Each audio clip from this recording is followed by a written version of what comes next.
Good morning and welcome to another edition of the Daily Fix. I am your usual host and presenter, Advocate Tulo Hoyani. Today I'd like to bring you an interview that Patricia Morgan Mashale did with Biz News. I think it was around October last year. In that interview, Patricia gives a frank assessment, of the pressures that she's living under, the threats that she's facing, only because she's a whistleblower. Whistleblowing is a very dangerous occupation. It is fraught with so many dangers. And those who end up becoming whistleblowers like Patricia are few and far apart. But I think we must salute women like her, you know. And, in our societies, we have always, to put it bluntly, looked down upon women to play, leadership roles and so on and so forth. But this is a woman that I think many South Africans may or may not be aware of. But this is a woman, I think, who plays a very pivotal role in the national life of this country. As far as corruption goes, her fight with corruption goes a very long way. She has been threatened in all sorts of ways. She has been charged before the courts. A lot has happened to Patricia Mashale, and hers is a very tragic story, to say the least. So I intend to bring to you to this morning an interview that she had with Chris Stein of Biz News. It is rather a lengthy interview, but I'll try and cut it short just to give you the highlights of it. But these are real people who are living with us day by day. This lady comes from a place called Heidedal in Bloemfontein, so that's where she grew up. I really think that a lot of us must get to know Patricia Mashale for the work that she does, the commitment that she shows to her work, and so on.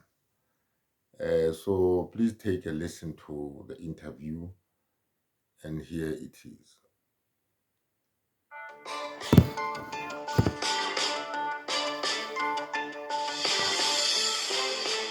Police whistleblower Patricia Morgan Mashale is once again unable to leave a safe house that she has been using over the past 2 years. But she is with us now. Welcome, Patricia. Thank you so much for having me this afternoon. Patricia, tell us about the latest development. What has happened to you now? The latest development, Chris, is that I received information on Saturday that there was a meeting between Tele and two crime intelligence generals, whose names are known to me, and as well as other few people whom I exposed in my public platforms on Facebook, the corruption that I exposed.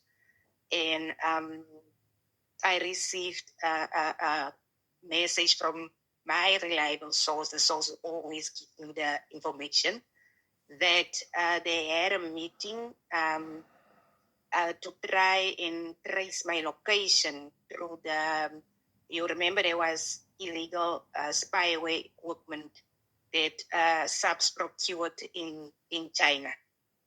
And apparently there was also a Chinese national at a meeting who is going to assist them with the equipment because they don't know how the equipment, no one of them ever received any training on the equipment. So this gentleman is going to assist them with the equipment to try and locate me. Patricia, what could be behind this now? I think the fact that I have been, remember the last time when I had an interview with you, I have exposed that military camps.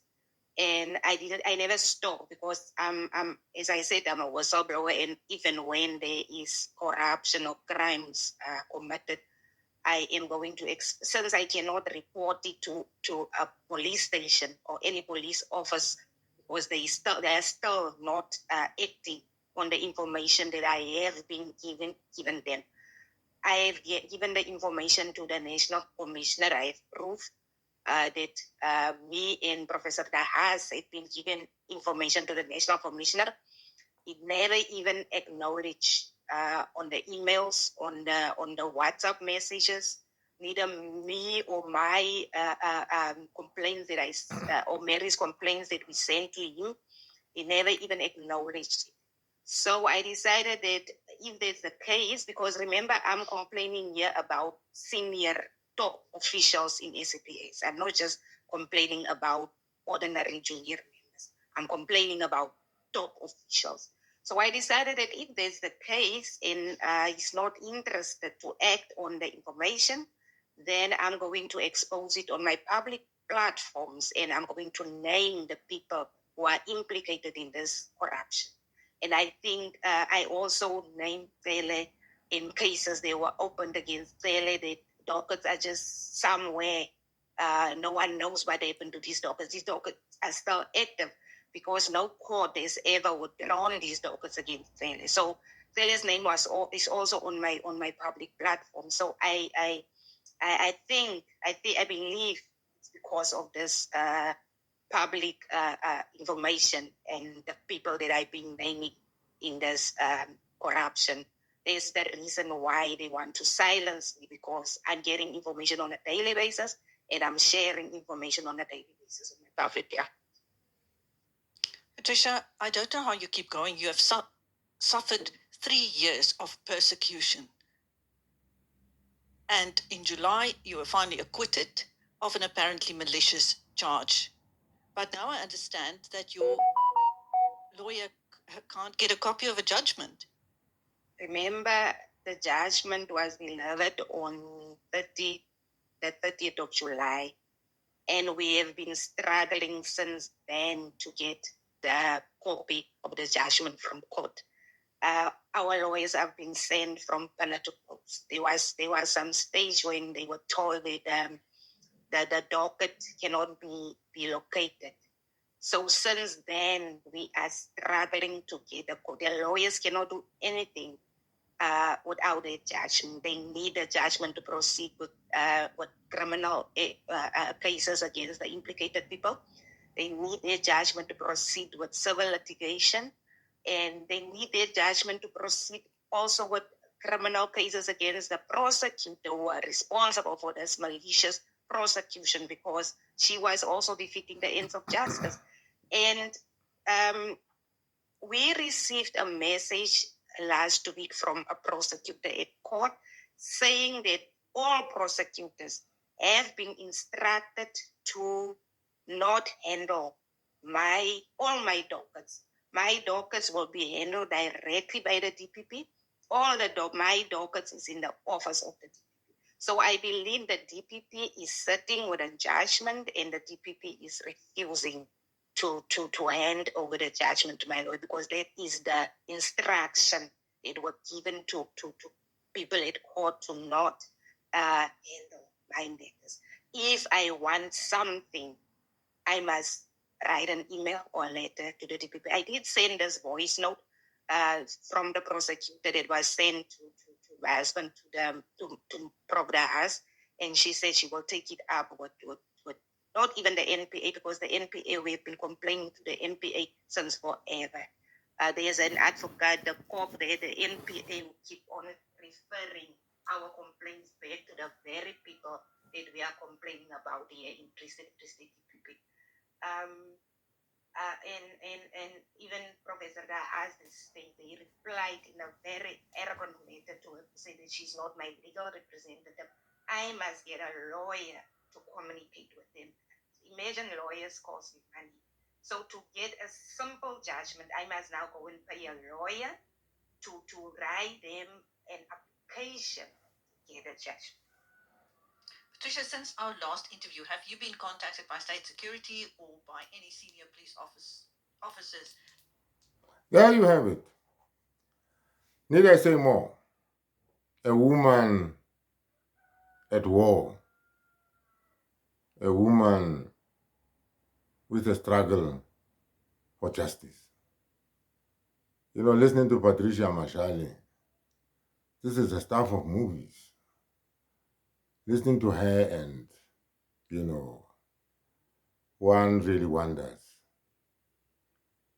whether all the justice, where is all the justice? Where is all the justice that we are always hearing people talk about in this country? All because she's a whistleblower. You know, there have been malicious prosecution cases brought against her, which she won. She has written to God knows everyone. Does not help. So the only thing that she ended up resorting to was whistleblowing. And that very whistleblowing is what has got her where she is today. A fugitive. Not from justice, really. Somebody rendered a fugitive who's probably out of this country, not because he has committed any crime, but of her struggle or her struggles to expose corruption. Need I say more? Patricia has said it all. And she's a very eloquent lady. She can always explain herself so well. I don't want to even venture to give you some kind of interpretation beyond what I've already said about her story, a sad story, but a typical South African story these days. Having said that, let me thank you for all the subscriptions. Please subscribe. Let me thank you for all the views. Please keep on viewing. Let me also thank you for not skipping those ads. And please have a nice day.